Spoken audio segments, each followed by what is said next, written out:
तो समाचारों की शुरुआत करते हैं। दिल्ली के तुर्कमान गेट ए फैज़े इलाही मस्जिद के पास मंगलवार रात एमसीडी ने अवैध कब्जे हटाने के लिए बुलडोजर चलाए। इस दौरान उपद्रवियों ने पथराव किया, जिससे 4 से 5 पुलिसकर्मी घायल हुए। हाईकोर्ट के आदेश पर कार्रवाई के बाद अब इलाके में सुरक्षा बढ़ा दी गई है। देखिए रिपोर्ट। दिल्ली के तुर्कमान गेट के पास फैज़े इलाही मस्जिद के आसपास का इलाका अब अवैध कब्जे से मुक्त हो चुका है, लेकिन मंगलवार की रात 1 बजे से बुधवार की सुबह 6 बजे के दरमियान के 5 घंटों में काफी कुछ ऐसा हुआ जो कानून की नजर में अपराध है।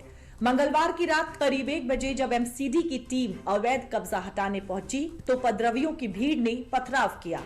अब इन उपद्रवियों को उनके किए की सजा दिलाने के लिए पहचान में जुटी है पुलिस और कई लोगों को हिरासत में भी लिया गया है। दिल्ली पुलिस ने तुर्कमान गेट पर पथराव मामले में अज्ञात लोगों के खिलाफ एफआईआर दर्ज कराई है। उपद्रवियों के पथराव में 4 से 5 पुलिसकर्मियों को चोट आई है। आरोपियों की पहचान करते हुए 10 लोगों को हिरासत में भी लिया गया है। पुलिस के बॉडी कैम से आरोपियों की पहचान की गई है। बाकी आरोपियों की सीसीटीवी फुटेज और बॉडी कैम वीडियो के आधार पर पहचान हो रही है। रात को थोड़ा सा ये हुआ था, पत्थरबाजी हुआ था पुलिस के ऊपर, तो उसमें हमने मिनिमम फोर्स यूज करके उनको ये किया, मतलब पुश बैक किया, और उसके बाद तो overall process was very smooth. इसमें पुलिस ऑफिसर्स 4-5 लोगों को इंजरी है, बट माइनर इंजरीज है। उनके मेडिकल रिपोर्ट्स अभी आए नहीं, जैसे आएगा तो वो कानूनी कार्रवाई करेंगे। तो नहीं, अभी आइडेंटिफाई हुआ नहीं है, but as soon as we get the CCTV camera footages, drone footages and ये बॉडी वॉर्न कैमरा के फुटेज, तो उसमें आइडेंटिफाई करने के बाद we will take legal action. High court के आदेश पर एमसीडी ने मंगलवार की आधी रात पुरानी दिल्ली के तुर्कमान गेट में मौजूद फैज़े इलाही मस्जिद के आसपास के अवैध कब्जे को हटाने के लिए कार्रवाई की और कुछ ही घंटों में हजारों स्क्वायर फीट जमीन को कब्जा मुक्त भी करा लिया। मस्जिद के बगल में बारात घर को ढहाया गया। अतिक्रमण में सड़क का कुछ हिस्सा, एक फुटपाथ शामिल थे। कार्रवाई में कम्युनिटी हॉल, एक पार्किंग एरिया और एक प्राइवेट डायग्नोस्टिक सेंटर भी जमींदोज हुए।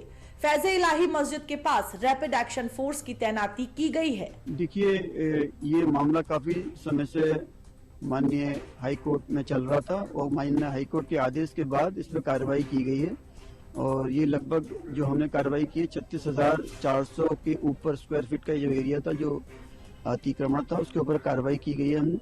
उसमें एक डायग्नोस्टिक सेंटर था और एक बारात घर था, जिसपे हमने कार्रवाई की। इसके सराउंडिंग में 2 मंजिला वॉल थी और उसमें स्ट्रक्चर, 1 मंजिला स्ट्रक्चर बना हुआ था। ये परमानेंट स्ट्रक्चर थे, हमें तोड़ने में काफी दिक्कत हुई रात में। ये जो भी पार्ट इंक्रोच था, ये रामलीला मैदान का पार्ट था, और मस्जिद के पास जितनी जमीन थी, मस्जिद के पास उतनी जमीन सुरक्षित है। मस्जिद को बिल्कुल भी टच नहीं किया गया। 32 जेसीबी हमने यूज करी, 4 पोकलेन मशीन यूज करी, न्यूमेटिक हैमर्स यूज करे, ट्रक्स यूज किए लोडिंग के लिए। रात भर हमारा ये ऑपरेशन चला है, 12 बजे शुरू हुआ है।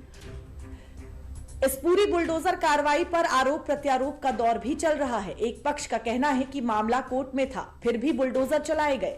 वहीं एमसीडी का कहना है कि कार्रवाई हाईकोर्ट के आदेश से हुई है।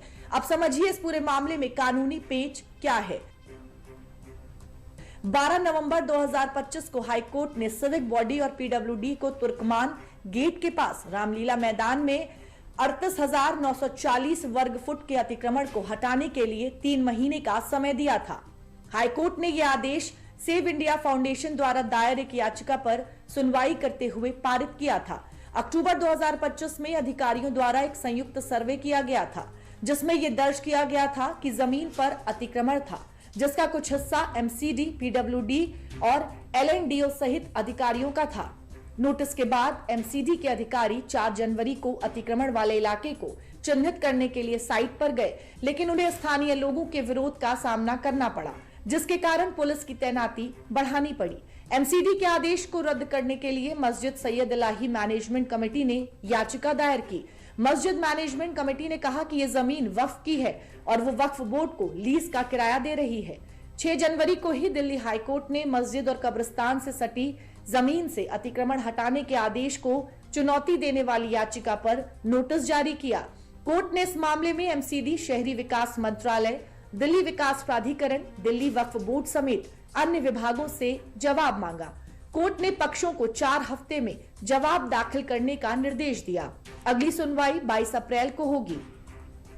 अतिक्रमण पर कार्रवाई के बाद फिलहाल पूरे इलाके में सुरक्षा बलों की तैनाती की गई है और मामला फिलहाल काबू में है।